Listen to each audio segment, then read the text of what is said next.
누가복음 9장 28절부터 43절 한 절씩 교독하겠습니다.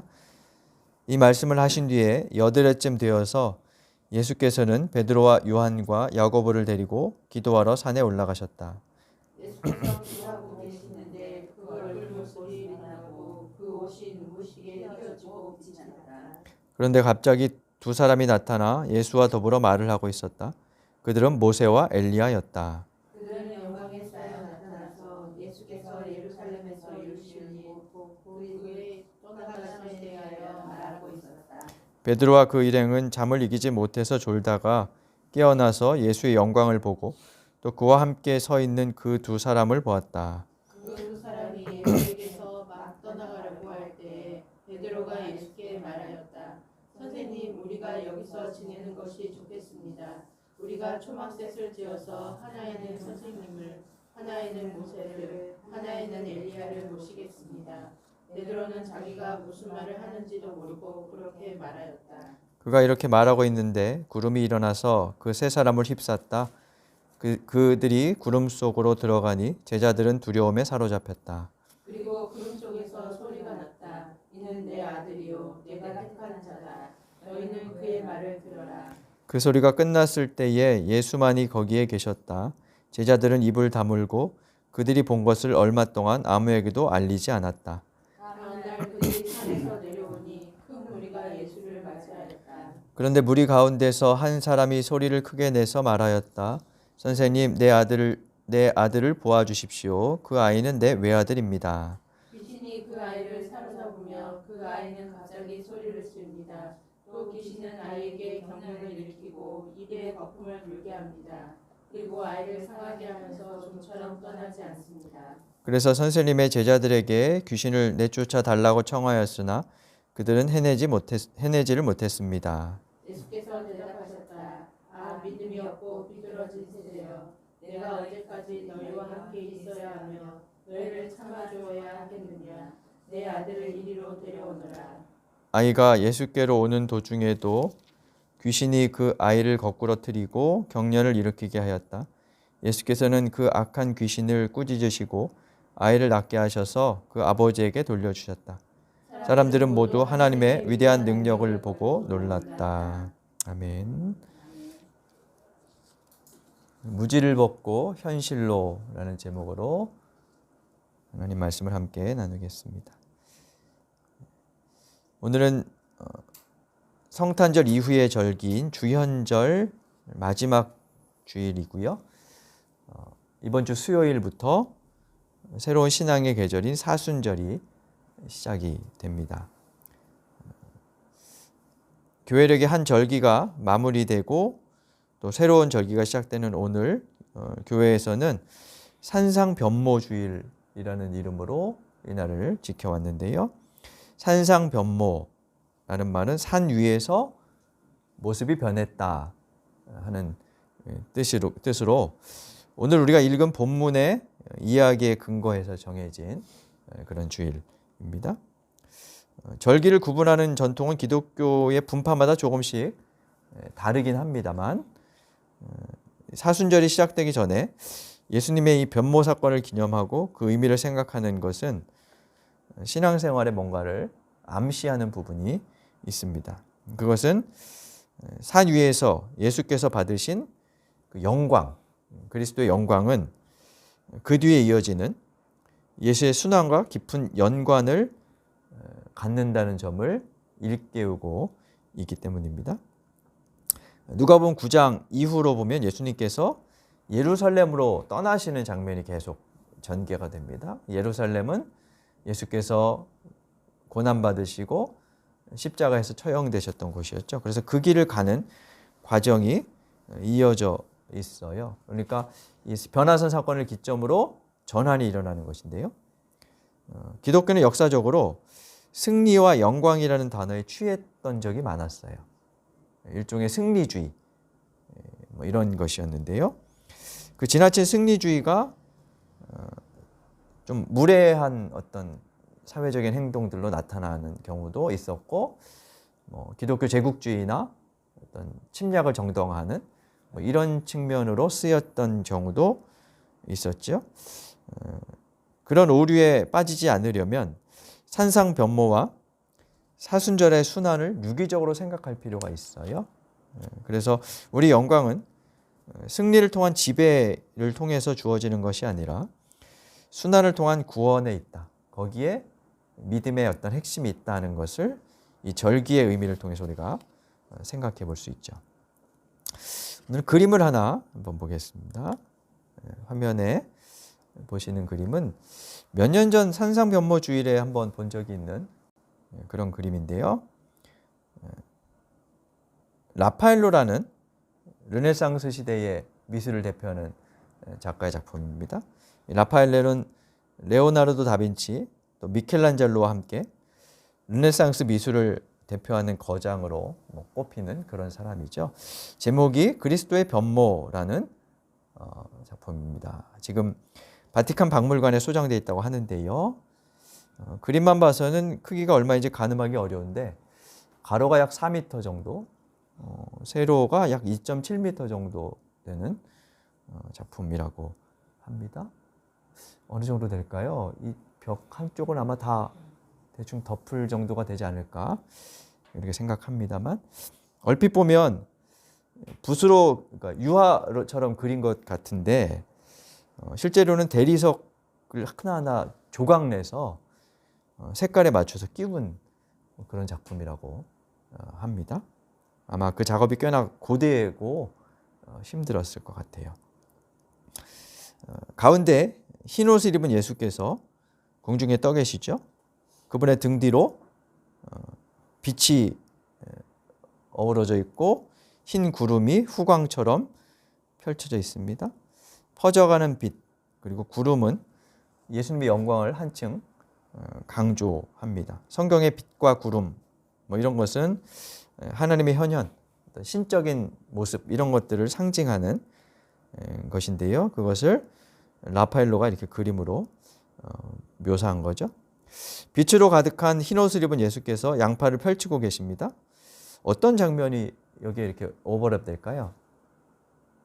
아마 그분의 십자가에 매달리신 예수님의 모습 혹은 동시에 부활의 영광을 연상시키는 그런 형태라고 할 수 있고요. 예수님의 좌우에 두 사람이 예수님께 얼굴을 향하고 있습니다.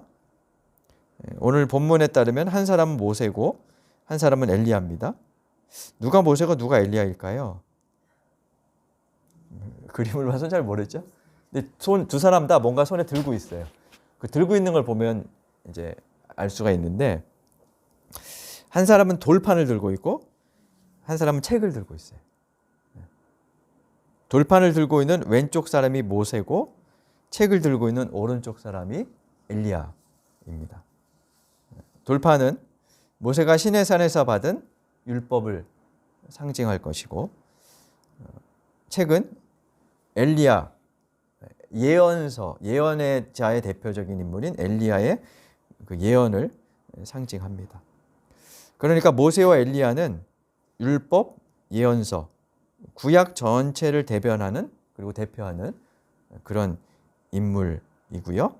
그들이 변화산에 나타나서 예수님과 대화했다는 것은 예수님께서 구약을 완성하시는 분으로 율법과 예언을 성취하는 분으로 오셨다는 것을 보여줍니다. 30절과 31절에 따르면 예수께서 그 두 사람과 이야기를 나누었다고 하는데요. 그 대화 내용이 이렇죠. 31절에 보면요. 예수께서 예루살렘에서 이루실 일, 곧 그의 떠나가심에 대해서 말했다. 이렇게 이야기를 하고 있습니다. 예수님께서 예루살렘에서 이루실 일, 그것은 곧 그분의 고난과 부활, 승천을 가리킨다고 볼 수 있죠. 근데 그 일을 31절에서는 그의 떠나가심 이렇게 말하고 있습니다. 떠나가심의 각주가 돼 있고 각주를 따라가 보면 세상에서 떠나가심 곧 죽으심 이렇게 표현 이제 언급돼 있는데요. 이 떠나가심이라는 단어는 그리스어로 출애굽을 이루는 엑소도스라는 단어입니다. 출애굽은 어떤 사건이었나요? 이집트의 속박을 받던 이스라엘 민족이 그 속박에서 벗어나 새로운 길로 나아가는 시작이었죠. 예수님의 떠남을, 예수님의 죽음 혹은 그의 십자가 사건을 그 출애굽에 빗댄 거죠. 출애굽을 통해서 이스라엘의 구원을 경험했던 것처럼 사람들은 그리스도의 죽음과 부활을 통해서 구원을 얻게 됩니다. 이처럼 예수의 떠남은 과거 출애굽처럼 죽음, 고통, 얽매임에서 떠나 새로운 길로 나아감을 의미하는 거죠. 달리 말하면 예수님의 활동, 그분의 삶과 사역, 특히 앞으로 있을 십자가를 포함한 예루살렘에서의 일련의 사건들은 이스라엘 백성들이 모세를 따라 이집트를 떠나고 새로운 길로 나아갔던 것처럼 그리스도의 제자들도 과거를 떠나 예수를 따라 새로운 길로 나아가야 함을 보여준다고 할 수 있습니다. 제자들은 그 길을 이제까지 함께 왔습니다만 아직까지 그 의미를 깨닫지 못했던 것 같습니다. 그래서 그림에서 보면 공중에 떠 계신 예수님의 발 아래 세 제자들이 엎드려 있습니다. 세 사람이 엎드려 있죠. 오늘 본문에 보면 베드로, 요한, 야고보 세 사람을 예수님께서 산으로 데려가셨는데 아마 그들이었던 것 같습니다. 세 명의 제자의 모습을 보십시오. 찬란한 광채 때문에 아예 고개를 숙이고 있거나 손으로 눈을 가리고 있습니다.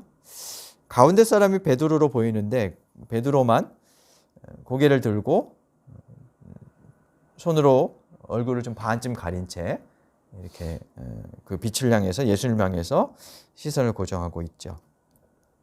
이들은 예수님의 변모라는 신비한 체험을 했지만 두려움에 사로잡힌 채 매우 어리둥절한 표정을 짓고 있습니다. 거기에 대해서 베드로는 이제 떠나가시려는 모세와 엘리야를 붙잡으면서 이렇게 말하죠. 33절에 보면 선생님, 우리가 여기서 지내는 것이 좋겠습니다. 저희가 초막셋을 지어서 모세와 엘리야 두 분을 잘 모시겠습니다. 이렇게 이야기를 합니다. 근데 그 뒤에 덧붙여지는 해설을 보면 베드로는 자기가 무슨 말을 하는지도 모르고 그렇게 말했다. 이렇게 이야기하고 있습니다. 내가 하는 말이 어떤 의미인지 어떤 뜻인지를 모르는 무지한 상태에서 횡설수설했다는 그런 이야기 있죠. 그러자 35절, 36절에서 구름이 이 세 사람을 휩싸고 한 음성이 들립니다. 그 음성을 한번 같이 읽어볼까요? 35절 따옴표 부분을 한번 읽어보겠습니다. 이는 내 아들이요 내가 택한 자다. 너희는 그의 말을 들어라. 이 말씀은 누가복음 3장에 보면 예수님께서 세례 받으실 때 하늘에서 들렸던 음성과 같습니다. 두 구절의 공통점은 모두 예수가 하나님의 아들이심을 선언하고 증거해 준다는 것이고요.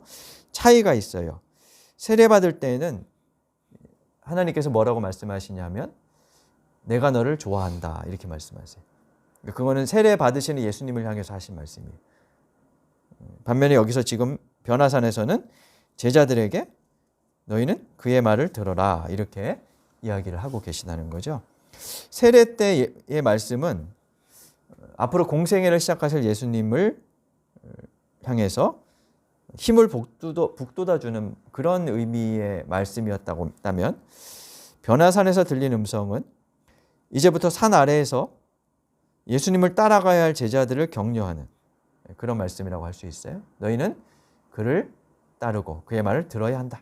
여기서 말을 듣는다는 얘기는 지금 여러분이 앉아서 제 이야기를 듣는 것처럼 그냥 이렇게 듣는다는 말이 아니라 복종한다, 따른다 이게 포함되어 있어요. 그러니까 삶에 이것이 담겨져야 한다 이런 의미로 얘기하는 거죠. 자, 그럼 그들이 가야 할 듣고 따라가야 할 그 산 아래는 어떤 곳이었을까요? 라파엘로는 이 그림 제작을 의뢰받아서 작업을 하던 도중에 건강이 매우 악화되었다 그래요. 그래서 구상한 대로 완성하지 못하고 37세의 나이에 죽습니다. 그림의 나머지 부분은 제자인 줄리오 로마노라는 사람이 완성했는데요. 완성된 그림이 이렇습니다. 아래쪽에 덧붙여져 있죠. 위에는 앞에서 본 그리스도의 변모, 변화산 사건의 이야기가 담겨 있고요. 아래에는 누가복음 9장 37절부터 43절까지의 이야기가 담겨져 있습니다. 산 위에서 변모하여 모세와 엘리야를 만나셨던 예수께서 다음 날 제자들과 산에서 내려오시죠. 산 아래는 그야말로 아비규환, 혼란스러운 장면이 펼쳐져 있습니다. 한 아버지가 귀신 들린 외아들을 데리고 와서 제자들에게 고쳐달라고 했지만 제자들이 고치지 못해서 어쩔 줄 모르고 있었습니다. 이 예수님께서 제자들을 책망하시지요. 41절에 보면 믿음이 없고 삐뚤어진 세대여 하면서 책망하시고 아들을 데려오라 하시며 고쳐주십니다. 아래쪽 부분은 이 내용을 표현한 것인데요. 그림 아래쪽의 중앙, 약간 오른쪽에 보면 한 아이가 입을 벌린 채 흰 자위를 드러내고 있고요. 아버지나 어머니로 보이는 사람들이 부축을 하고 있어요. 그리고 좌우편의 사람들이 아이의 상태를 고개를 쭉 내밀어서 보거나 뭔가 자기들끼리 대화를 나누고 있죠. 제가 왜 저래? 아마 이런 대화들을 나누고 있다고 볼 수 있겠죠. 반면에 두어 명이 손으로 위쪽을 가리키고 있어요. 아마 이 아이는 간질 환자였을 것 같은데, 혹은 모종의 이렇게 뇌작용으로 인해서 생기는 그런 이제 신체 뒤틀림 현상 같은 것, 이런 거였겠죠. 당시에는 이제 가끔 경련을 일으키며 쓰러지는 이 병을 원인을 몰랐기 때문에 대부분 귀신 들린 것이다 이렇게 생각을 했고, 그것을 고쳐달라고 예수님께 데리고 온 것이었죠. 그림은 매우 대비되죠. 위쪽은 환한 밝은 톤이고요. 안정적이며 좌우 대칭이 정돈되어 있는 밝은 현장을 보여주지만 아래쪽은 무덤 아래에서 살아가는 인간들의 모습을 묘사하듯이 매우 어둡습니다. 그림의 아래쪽의 맨 밑쪽을 보면 약간 파란색 옷을 입은 사람이 있어요. 남자가 보이시나요? 책을 하나 들고 있어요. 약간 이게 그림이 좀 잘렸는데요. 파란색 옷을 입고 책을 하나 이렇게 손에 들고 있는 사람이 있는데 아마 성경책을 펼쳐 들고 있는 서기관일 것이다 이렇게 이제 이야기를 해요. 성경을 들고 있으면서도 이 현실 문제를 해결하지 못하는 그런 종교의 허상을 꼬집는 그런 장면으로 생각해 볼 수 있죠. 산 아래 사람들의 시선은요, 대부분 하늘이 아니라 서로를 향하고 있습니다. 현실 문제를 해결하지 못해서 당황해하고 있는 모습이죠. 라파엘로는 그리고 그의 제자는 이런 명암의 대비를 통해서 산 아래 사람들의 현실을 보여주고 그들에게 필요한 것이 무엇인지를 암시하고 있는 것 같습니다. 그들에게는 산 위에서 변화되셨던 그분, 그 예수님이 필요하다라는 거죠.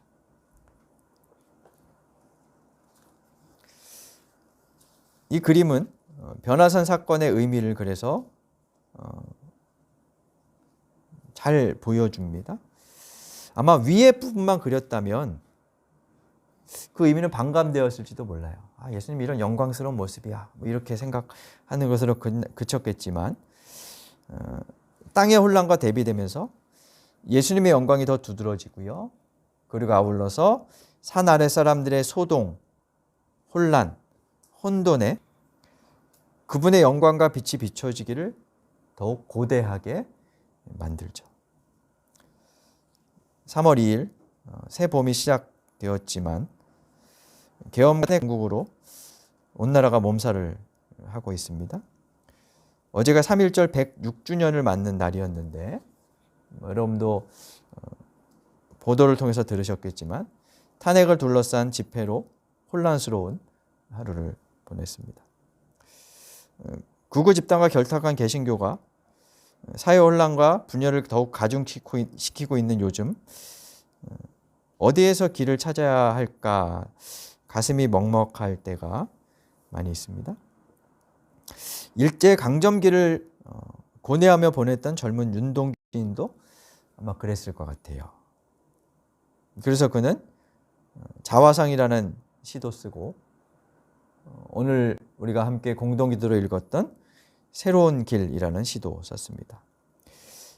그 일제강점기를 고뇌하며 보내며 새로운 길을 가고자 하는 마음을 이 시에 담았다고 할 수 있죠. 내를 건너서 숲으로, 고개를 넘어서 마을로, 어제도 가고 오늘도 갈 나의 길, 새로운 길. 민들레가 피고 까치가 날고 아가씨가 지나고 바람이 일고 나의 길은 언제나 새로운 길. 오늘도 내일도. 내를 건너서 숲으로, 고개를 넘어서 마을로. 인생에는 내와 고개라는 혼란이 늘 있습니다. 뭐 고난이라고 할 수도 있고 어떤 혼돈이라고 할 수도 있겠죠. 윤동주는 그것을 넘고 건너 새로운 길로 나아갈 꿈을 꾸고 있어요. 근데 그 길은 이상세계가 아니에요.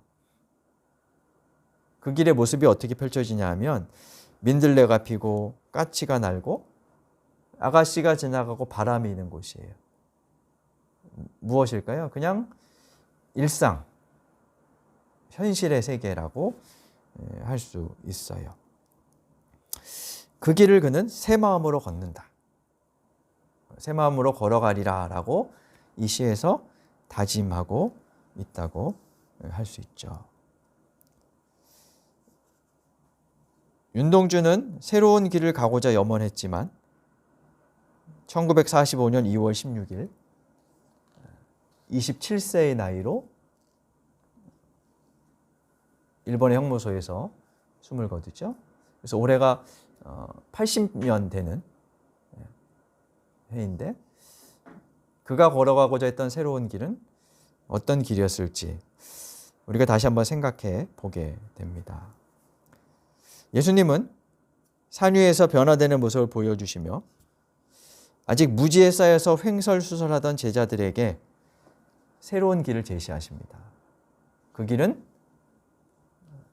찬란한 영광이 있는 길이 아니라 고난의 길이었어요. 자기 부인의 길이었고 그 길로 초대하시며 그 길을 걸으라 말씀하십니다. 그 길을 걷기 위해서는 무지를 벗고 현실로 내려와야 돼요. 하늘에서 구름을 걷듯이 걷는 길이 아니라 현실에 발을 디디고 혼돈과 혼란을 뚫고 깨치며 나아가는 그런 길이죠.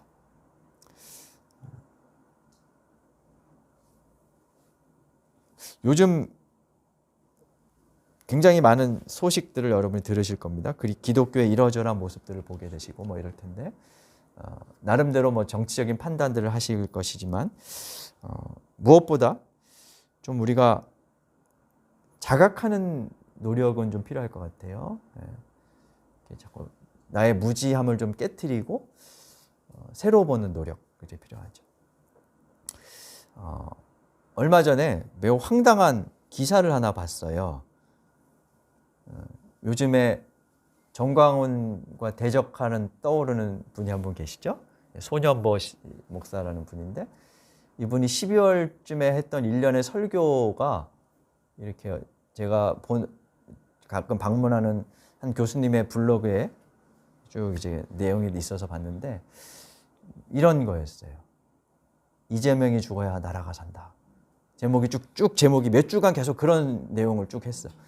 근데 심한 건 뭐였냐면 설교 중에 그걸 성도들에게 복면복창을 시켰어요. 제가 그걸 보면서 너무 어이가 없고 한편으로는 가슴이 아프고 도대체 사랑을 외치는 종교에서 그것도 설교 시간에 저게 가능할까? 그리고 또 그걸 따라 하게 하고 따라하는 사람들은 또 뭘까? 이런 여러 가지 생각들이, 복잡한 생각이 이렇게 들었었어요. 그럼 우리가 뭐 생각은 다 다를 수 있습니다만, 다만 기독교적인 측면에서 옳고 그름은 어느 정도 판단할 필요가 있겠죠. 그래서 그런 부분들에 대한 무지 혹은 깊이 생각하지 않음이 오늘날의 사태를 만들어 왔다고 생각할 수 있어요. 거기에는 이런 게 있어요. 기독교인들이, 개신교인들이 특히 종교 지도자들을 매우 이렇게 좀 숭상까지는 아니지만, 그러니까 하나님 말씀을 전한다는 이유로 좀 높이죠. 그게 이제 많이 잘못되면 목회자는 변화산 위에서 영광스러운 모습을 있는 사람처럼 돼버려요.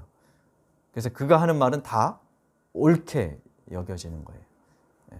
그래서 별로 생각하지 않고 그 말 맞지? 이러면서 이렇게 따라가는 건데요. 그런 무지에서 좀 우리가 벗어날 필요가 있다 싶어요. 그러기 위해서는 성경을 더 깊이 읽고 그 의미를 찾아내고, 그리고 그가 안에서 나를 성찰하는 그런 일들이 필요하겠죠. 베드로를 비롯한 제자들이 산 위에서는 무지한 채로 횡설수설했습니다. 그러나 이어지는 사건과 기독교 역사를 보면 그들은 말씀을 숙고하는 여정을 통해서 차츰 무지를 벗어나 현실에서 하나님 뜻을 깨달아갔습니다. 그리고 새로운 길로, 하나님 나라를 이루는 길로 나아갔죠. 저와 여러분도 그렇게 무지를 하나하나 벗어내며 하나님 마음을 헤아리고 알아감으로 현실에서 참 제자로, 그리고 바른 교회로 살아갈 수 있기를, 그러한 그리스도인이 되고 또 그렇게 사순절을 보낼 수 있기를 간절히 바랍니다. 우리 주신 말씀 생각하며 다짐의 기도 드리겠습니다.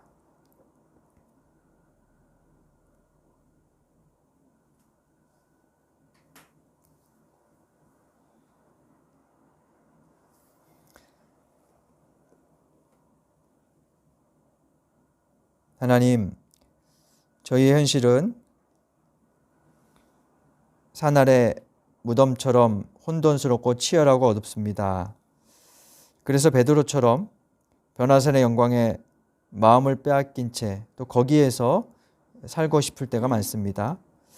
그러나 주님은 그 영광을 버리고 산 아래로 내려오셔서 십자가의 길을 가셨습니다. 그리고 우리에게 그의 말을 들으라, 그를 따르라 하십니다. 저희가 때로 고통과 혼란이 있을 때 저마다의 산에 올라 주님과 조우함으로 하나님의 뜻을 깨닫고 무지를 벗게 하시고, 아울러 산 아래 현실에서 그 말씀을 따라 살게 하여 주옵소서.